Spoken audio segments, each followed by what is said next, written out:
So, pupunta natin dito. Ito. Yung tinatawag nilang Big Drift. Kumbaga sa Ilocos, siya yung sand dunes dito.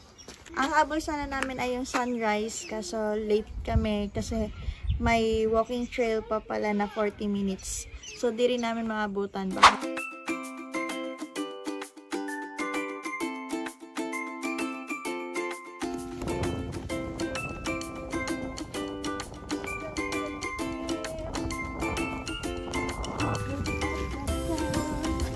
Look how they shine for you.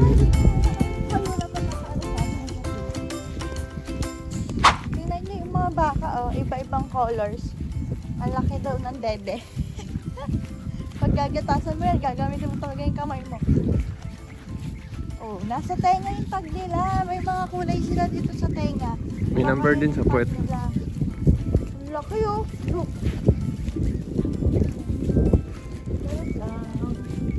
Ay, may number. Number pala yun.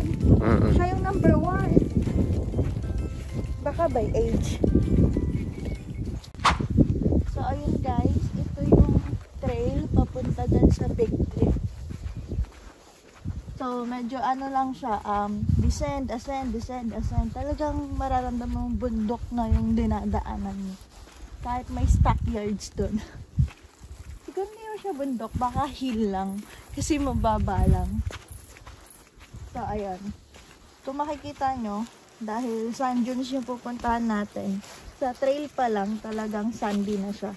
Ayan, oh. Ang pino yan, guys. Parang pamintang durog. Pero, mas ano pa, asukal. Para siyang asukal. Yeah. So, tingnan nyo, medyo creepy lang yung daan. Kasi gubat talaga siya. Pero mukhang safe naman kasi maraming nagpapabalik-balik. Medyo mahirap lang siya kasi na sand yung nilalakaran mo. So, talagang nag-i-slide siya. Look at the sand.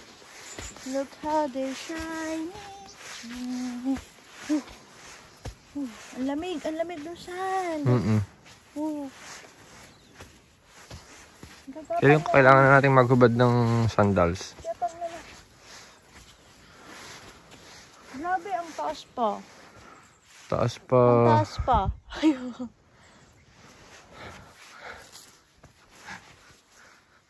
Pahirap. Bird pala yun. Lamig ng... Feeling ko ito na yun. Wala na siya mga puno.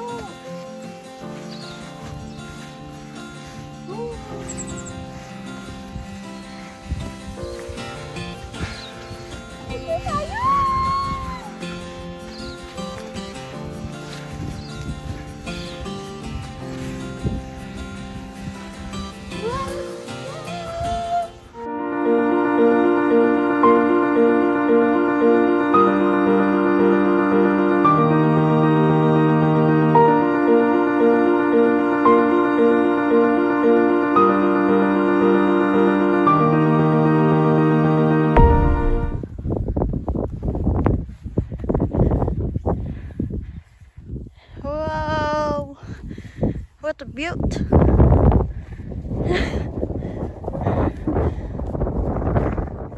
Diba?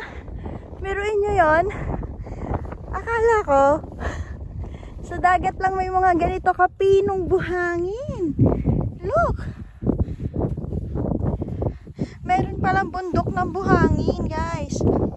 Sorry. May team na yung pa ako. Hindi na pantay, gawa ng tsinelas.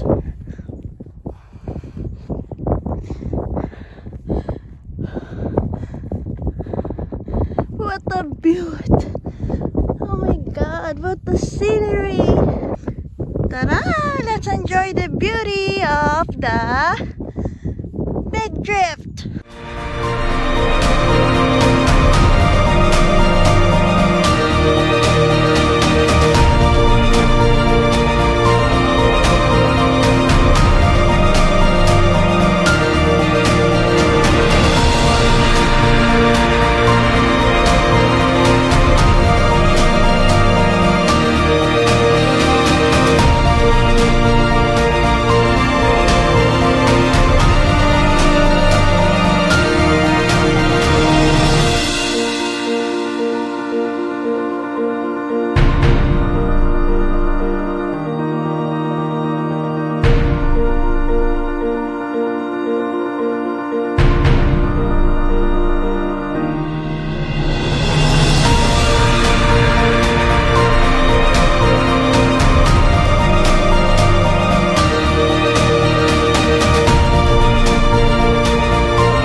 bundok din siya.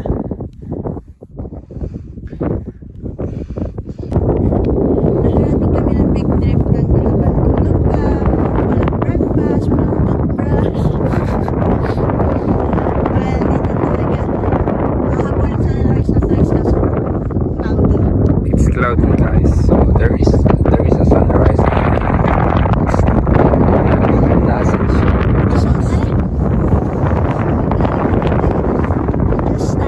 Nakakatakot eh.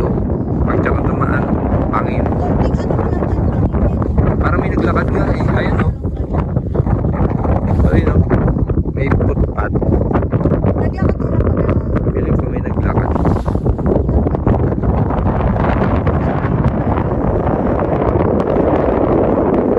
Kangaroo. Baka kangaroo.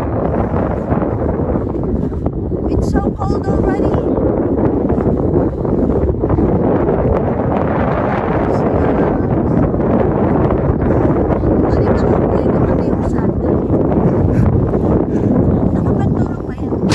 Well, that's the big drift.